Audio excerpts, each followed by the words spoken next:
Everyone. तो आज हम लोग एक न्यू चैप्टर यानी कि चैप्टर 15 वाक्य, इसका रिवीजन भी करेंगे। मतलब एक बार ऐसे ही देखेंगे कितने भेद हैं, क्या क्या उदाहरण हैं और उसके एक्सरसाइजेस भी करते जाते हैं। तो as a revision we have to start chapter 15 once again, वाक्य। ओके, ये हो गया आपका वाक्य। तो वाक्य कहते हैं किसको है? शब्दों के क्रमबद्ध जो प्रयोग होता है, जो शब्दों का जो क्रम होता है, जिनका सार्थक अर्थ होता है, उसे वाक्य कहते हैं। मान लीजिए मैंने बोला कि राम, तो ये हो गया एक शब्द। ओके, और इसको जब हम एक क्रम से लिखेंगे कि मानो राम घर जाता है, ओके, क्रमबद्ध समूह यानी शब्दों के क्रमबद्ध समूह को वाक्य कहते हैं। और ये जो अर्थ, ये जो वाक्य है, इसकी ये विशेषता होती है कि पहला तो ये शब्दों के व्यवस्थित समूह होते हैं, शब्दों के व्यवस्थित समूह होते हैं, और दूसरा निश्चित अर्थ होता है, यानी कि निश्चित अर्थ होता है। ये हो गया वाक्य, ये हो गई वाक्य की विशेषताएं। क्या क्या है? शब्दों के व्यवस्थित समूह को जिसका निश्चित अर्थ निकले उसे वाक्य कहते हैं। और वाक्य के पहले तो हम लोग दो अंग लिखेंगे। कौन कौन क्या लिखेंगे? दो अंग। दो अंग कौन से हैं? उद्देश्य और विधेय। क्या है? उद्देश्य और विधेय। उद्देश्य क्या होता है? जिसके बारे में हम बातें करते हैं, वो उद्देश्य होता है। और उसके बारे में हम लोग क्या क्या बता रहे हैं, वो विधेय होता है।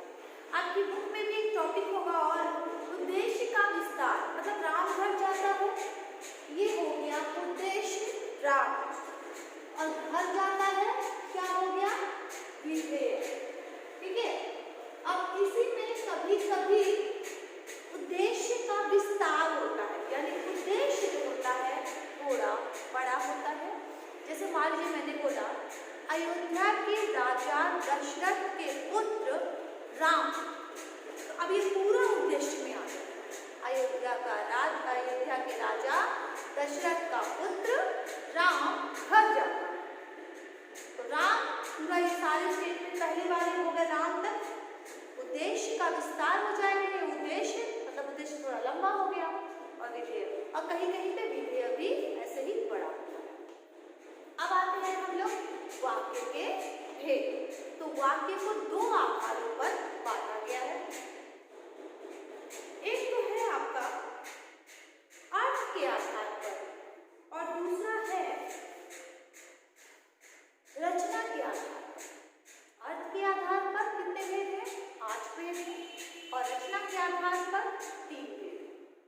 तो रचना के आधार पर जो 3 भेद हैं वो हैं सरल वाक्य, संयुक्त वाक्य और मिश्र वाक्य। और अर्थ के आधार पर कितने भेद हैं? 8 भेद हैं। कौन कौन से? विधानवाचक, संदेहवाचक, निषेधवाचक, प्रश्नवाचक, संकेतवाचक, आज्ञावाचक, इच्छावाचक, और भी आप देख लीजिएगा, कोई अगर छूट रहा हो तो मेरे हिसाब से संदेहवाचक भी हो गया था, और विस्मयात्मक। ठीक है, ये था उसका बहुत ब्रीफ में जो था रिवीजन। अब हम इसकी एक्सरसाइज देखेंगे, और एक्सरसाइज में मैं आपको सीधे बुक दिखा करके बताऊंगी कि इसका आंसर क्या है। ये दिया हुआ है वाक्य का क्या अर्थ है, तो इसका हम यहाँ से भी ले सकते हैं कि सार्थक पदों के व्यवस्थित समूह को वाक्य कहते हैं, हम इसको लिख सकते हैं। इसके बाद उद्देश्य का विस्तार की परिभाषा बताइए। तो उद्देश्य का जो विस्तार है वो है आपका ये। उद्देश्य के विस्तार की क्या डेफिनेशन है? ये है उद्देश्य की विशेषता बताने वाले विशेषण शब्दों को उद्देश्य का विस्तार कहते हैं। इसको अंडरलाइन कर लीजिएगा, बुक में ही अंडरलाइन करना है, क्वेश्चन आंसर कॉपी में तो लिखने नहीं है। और फिर है अर्थ की दृष्टि से वाक्य के कितने भेद हैं? तो अर्थ की दृष्टि से वाक्य के कितने भेद हैं? ये हैं आपके 8 भेद हैं। ओके, बस नाम को नहीं पूछा है, बस भेद पूछा है कितने। फिर रचना के आधार पर वाक्य के भेदों के दो दो उदाहरण बताने हैं। तो रचना के आधार पर वाक्य के 3 भेद हैं, सरल वाक्य, संयुक्त वाक्य और मिश्र वाक्य।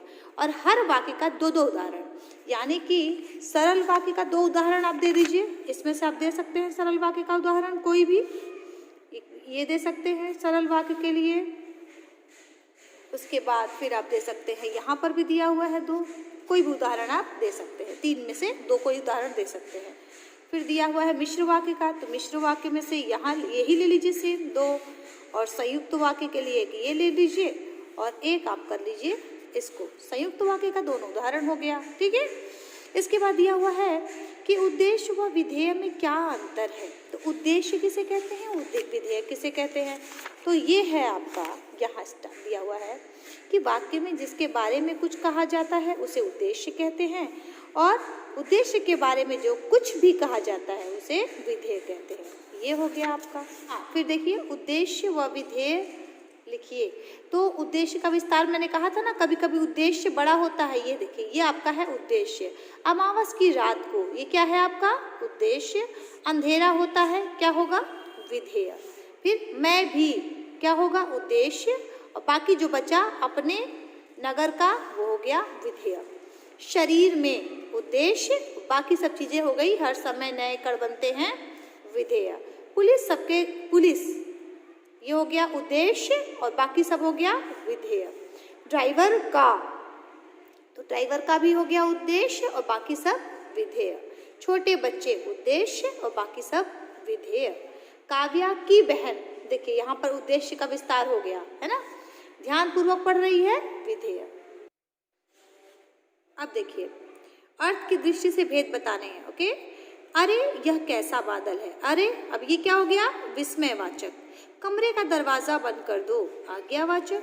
ईश्वर करे तुम अपने उद्देश्यों में सफल हो जाओ, इच्छावाचक। तुम कहाँ गए थे, प्रश्नवाचक। उसकी वाड़ी में कहीं बनावट न थी, निषेधवाचक।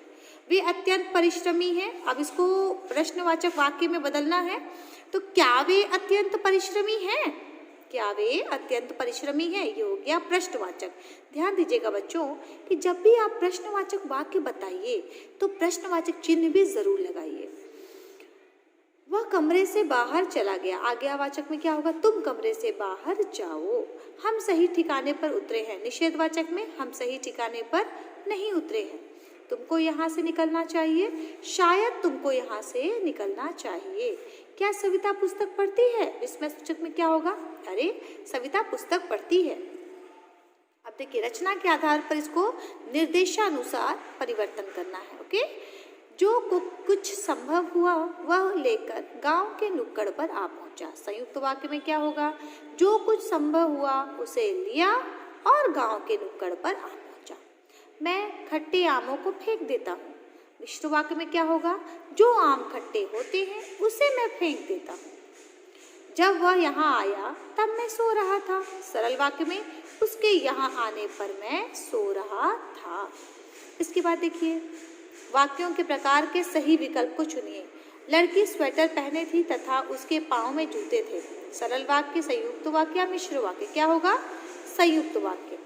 लड़के ने हाथ मुंह धोकर खाना खाया, क्या होगा, सरल वाक्य। आरंभ में हमारे पास कोई रॉकेट नहीं था, परंतु अब रॉकेटों का निर्माण भारत में किया जाता है। संयुक्त वाक्य, परंतु आ गया है ना। आज मानव एक स्थान से दूसरे स्थान तक विमान द्वारा भी जा सकता है, ये हो गया सरल वाक्य। तो ये थे आपके एक्सरसाइजेस जो मैंने बता दिए और हल्का सा रिवीजन भी है। एग्जाम अब हम लोग का कोर्स कंप्लीट है, तो अब हम लोग सिर्फ रिवीजन देखेंगे। निबंध मैंने कहा है कॉपी में 2 निबंध, 2 पत्र और 2 विज्ञापन लेखन कॉपी में करना है। ये 3 चीजें हमने बताई हैं, आप उसका वीडियो देख लीजिएगा और उसको कॉपी में कीजिएगा। जो मैंने बताया है आपको वही करना है, ध्यान रखिएगा।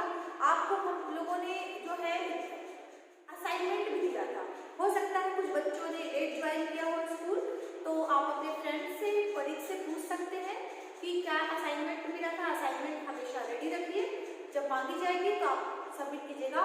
तब वो नोटिस जाएगी कि असाइनमेंट सबमिट करना है या कॉपी वर्क जो भी है, जैसे भी